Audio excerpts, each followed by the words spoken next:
Jeez Louise, internet. We got so much Mass Effect Andromeda news yesterday that I don't know where to start. You know what? Note to self, never start another video by saying Jeez Louise.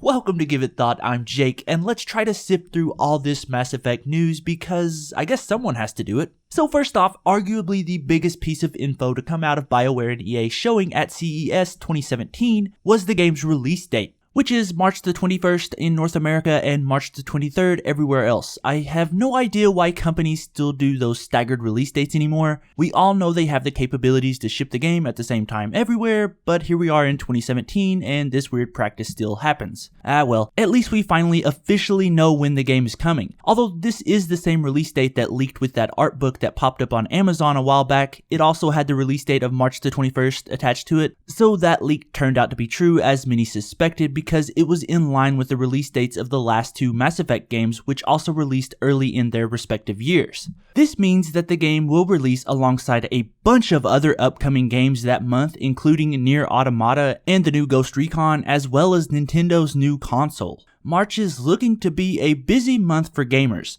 Plus there are those releases that have a Q1 2017 release date, so who knows how packed that month will be. Now let's take a look at arguably the most revealing trailer we've seen for Mass Effect Andromeda so far. First off, we get to see the ship flying through what looks to be an asteroid belt of some kind. It's very nimble for such a large ship and kind of reminds me of a butterfly flitting through a meadow or something. It's very peaceful. Eventually, we get to see it burning through the atmosphere, which does bring back memories of No Man's Sky. Ooh, gonna get some hate for comparing those two. Just being honest. And the Tempest makes its way through and begins landing. And then we get our first look at the menu screen. We get to see whoever is playing this footage click on auto level up. What a wimp. Auto level up.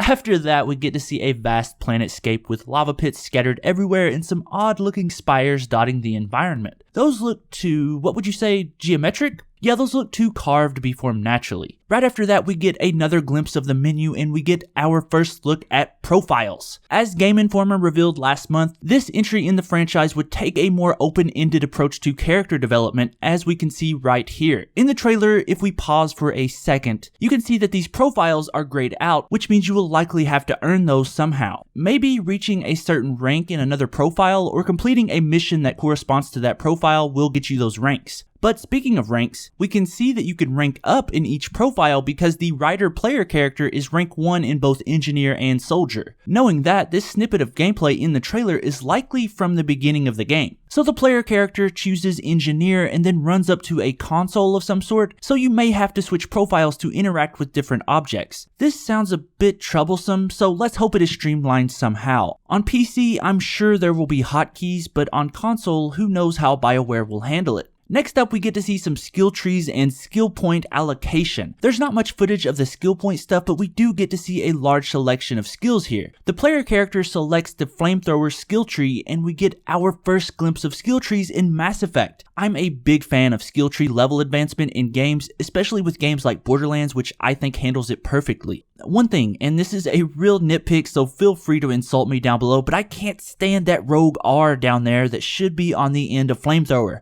Just hyphenate flame and thrower instead of doing that. It's so ugly. Anyway, that's not the end of my obsessive compulsive tendencies in this video, but soon after we see the player rank up to, well, rank 4 in the Engineer category after the skill points are spent. Also, we see a new profile right here being unlocked called Technical Overseer, so it looks like ranking up other profiles further unlocks other ones. I'm assuming there are other ways to do it though. And there's the next piece of broken text. Just hyphenate, BioWare. Please just hyphenate. And right after this, we get our first peek at combat. We see 2 shots being fired into what is called an assembler, which looks like some shrunken down form of a Metal Gear. It went down fairly easy too. And then we see Shepard, I just called him Shepard. And then we see Ryder channel his or her inner Dragonborn by using the Flame spell. No, not really. Obviously, that was the recently upgraded flamethrower, but it does look very reminiscent of Skyrim to me. This makes me wonder how many other weapons are built into your suit like that. And then we see Ryder make a lunge for the creature and put some melee punishment down through its shield and takes it out with another couple shots.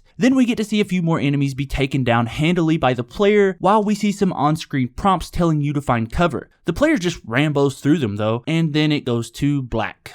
As I said, this was probably the most revelatory trailer released so far, but it does have me worried. While the combat looked really good and intense, I'm still afraid this game will focus on that a bit too much. I want role-playing out of my Mass Effect games, and that's where 3 fell short for me, not counting the ending. But I'd say BioWare, like all RPG developers, are trying to appeal to the mainstream audience and simplify their games too much. I don't want to speculate on this too much, so let's move on. This trailer showed us some combat as well as a sneak peek into the skill tree and just overall character advancement. This showed that the game will not be drastically different from the series' past entries, but it does have its own unique flavor. The combat looked chaotic, which is something you always want from a third-person shooter. The upgrade system looked fairly dense, and if that was indeed representative of in-game footage, as was claimed at the end, this will probably be BioWare's best-looking game to date. I wish I had touched on the graphics more in the video because the lighting looks amazing, especially for a game of this size. The explosions look great, character movement looks natural. Oh, there's so much to dissect here. But I just wanted to catch everyone up on the latest Mass Effect news and sort of break down the trailer and show you some stuff you might have missed. Also, once again, the release date will be March the 21st, 2017 in the US and on the 23rd everywhere else, so mark your calendars for that. And I always like to know what everyone thinks about games, especially Mass Effect. And one question I want to ask is, do you think this game is overhyped at this point? If so, you do have a good argument. But be sure to tell me what you think about that question, as well as any general thoughts about the game and this trailer down below. And I think that's where I'm going to wrap things up. If you enjoyed this video, make sure you hit that like button, subscribe if you enjoyed your first time here, and follow me on Twitter at GiveIt.1. I'm trying to get better about tweeting, so why not talk to me on there? Thank you so much for watching, and remember, give thought to everything.